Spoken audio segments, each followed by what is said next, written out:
Hello everyone and welcome back to my channel Edmond Mindaros, and for today's quick tutorial, and I'm going to show you guys on how to resolve if the Microsoft or Windows Store is unable to be restored or reset back to default settings when running the WS reset command.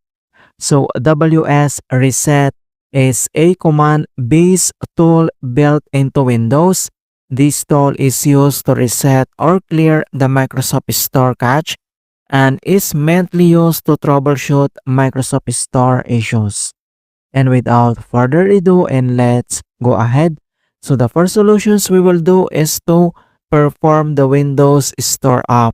Kung paano ba yan natin gawin, all you have to do is to open up on the search menu.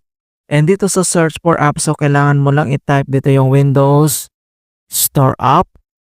And makikita mo kaagad dito, and then click mo lang dito yung open. And once na-open mo na tong Windows Store app, and then troubleshoot and help prevent computer problems. And dito lang sa advanced, so i-click mo lang yan. And then kailangan naka-check dito yung box na apply repairs automatically. And then ang susunod ay tap mo lang dito yung next. And wait natin na ma-detect yung problems. And then once okay na siya, and then may dalawang option dito na pwede natin gawin. So, enable user account control, UEAC, or other details and permissions na makikita mo dito and procedure ay kailangan mo lang i-follow mga kaibigan. Okay? So, kailangan mo lang i-tap dito yung enable. Alright, so after dito sa Windows Store apps, and the other solution na pwede natin gawin is to reset the Microsoft Store. Kung paano ba yan natin gawin, all you have to do is to open up again on the search menu. And dito sa search for apps, so type mo lang dito yung settings and i-click mo lang dito yung open. And once na-open mo na tong settings, at dito lang sa left side menu, and then kailangan mo lang select dito yung apps. At dito sa right side ay kailangan mo lang i-tap dito yung installed apps. And dito lang sa search app, dito sa taas ay kailangan mo lang i-type dito yung Microsoft Store. Ayan.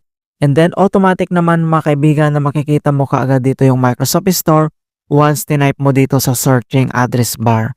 And next step, so dito lang sa right side ay kailangan mo lang i-click dito yung tatlong dot. And then itap mo lang dito yung advanced option. And dito lang sa advanced option settings, and then scroll down. And dito lang sa reset, so if this app isn't working right, we can try to repair it. So itap mo lang dito yung repair and wait natin ma-complete yung repair process. So once complete na yung repair process and the next step, so kailangan mo lang i-click dito yung reset. So itap mo lang yan. And this will permanently delete the app's data on this device, including your preferences and sign-in details. And then kailangan mo lang itap dito yung reset and wait natin na ma-complete yung reset process. So once complete na dito sa reset process, and the next solution na pwede natin gawin is to run SFC and DSEMI-scan. Kung paano ba natin gawin, all you have to do is to open up again on the search menu. And dito sa search for apps, so type mo lang dito yung CMD or ito yung tinatawag na command prompt, and then kailangan mo lang mag-right click and select mo lang dito yung run as administrator. If you receive user account control, and i-click mo lang dito yung yes.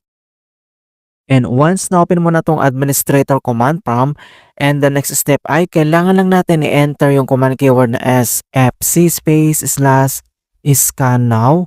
So in all small letter lahat, and then yung /scan now ay one word yan, and press mo lang yung enter. And beginning system scan, this process will take some time. Beginning verification space of system scan. So dito ay kailangan lang natin hintay na ma-complete ang verifications into 100%. And finally, verifications 100% complete. And next step, so close lang natin tong CMD at dito lang sa start menu, and kailangan mo lang mag-restart ulit. Okay, click mo lang yan.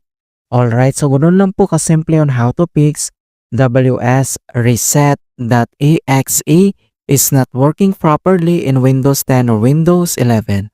And please don't forget to like this video and subscribe to my channel for more quality content. Thank you guys, and see you in my next tutorial.